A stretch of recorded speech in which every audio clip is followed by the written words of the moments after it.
Hello, ladies and gentlemen. Today I'm going to speak about housing. According to this housing survey report, Kenyans save 30% of their income towards rent. If you add water, if you add utilities, gas, electricity, it is around 47% of their income going towards rent and utilities. This is a big problem. I do understand that the median household income in Kenya is between 40,000 to 45,000 Kenya shillings. That is around $400 to $450. And I understand to a large extent that the lower you earn, the more likely the 30% is going to be a cost that you cannot be able to avoid, because it would mean either you live under a tent or you are able to get a basic house with at least 30%. So for the low income earners, I do understand that there's very little wiggle room.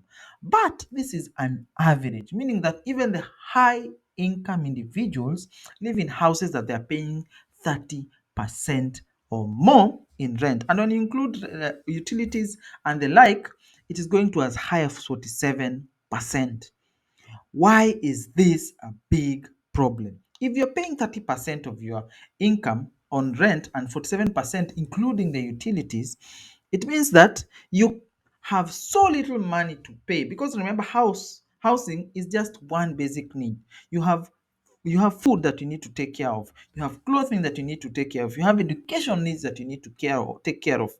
How much will remain at the end of the day, and will you be able to even have enough to be able to invest? Because remember, life is not about just paying expenses, just paying rent.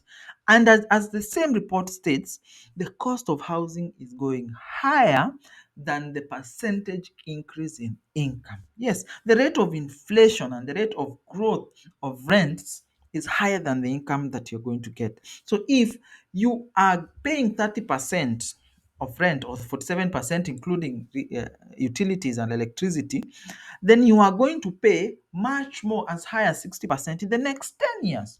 And if you are not able to save and invest, because a lot of your money is going towards recurrent expenses, then you are not doing anything as regards to your finances. And since you cannot assure yourself that you have a bigger salary in the next 10 years, then at least you should be able to ensure that you have some additional income. And this additional income you generate by paying less rent than the 30 or 47%, to invest and grow your passive income, so that you can be able to have some income to pay for the rents that are going to eventually go higher.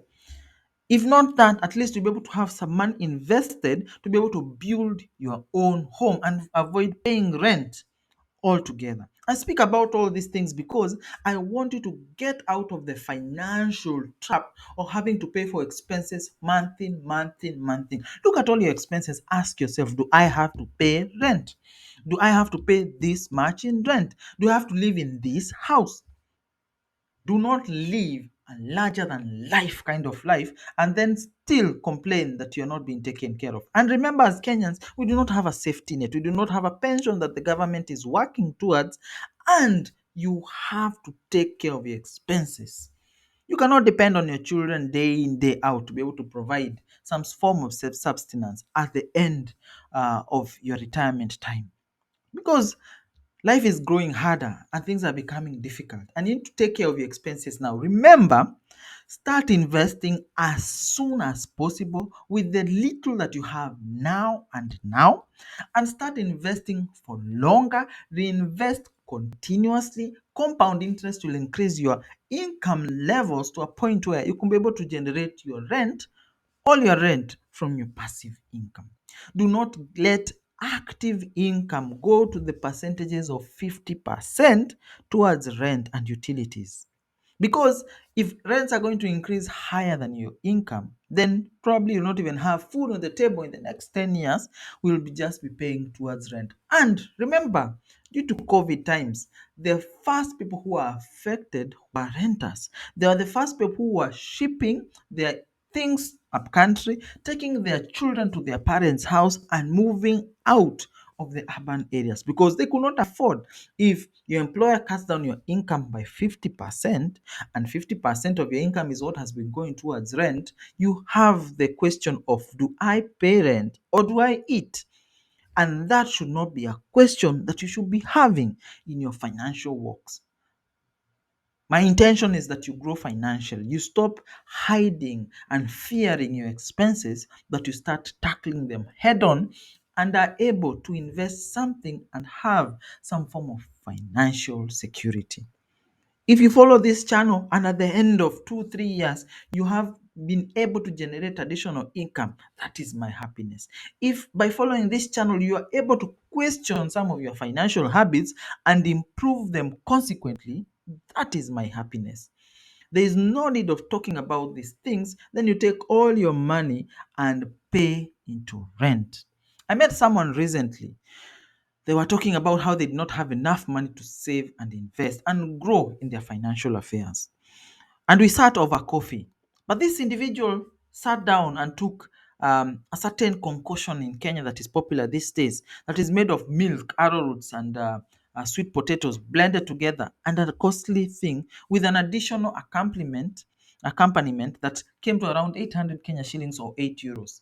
You sit down in a restaurant, take something that is costing 800 Kenya shillings, which is not lunch and which is not supper, and you say that you do not have enough money. If you are going to be sitting at least 10 times that month, incurring 800 Kenya shillings, that is 8,000 Kenya shillings or $80 that would go towards your investment. These are the things I'm talking about. And the higher the percentage of expense that you are paying out, the more likely you're cutting into the money that you otherwise invest to help you free yourself from financial quagmire.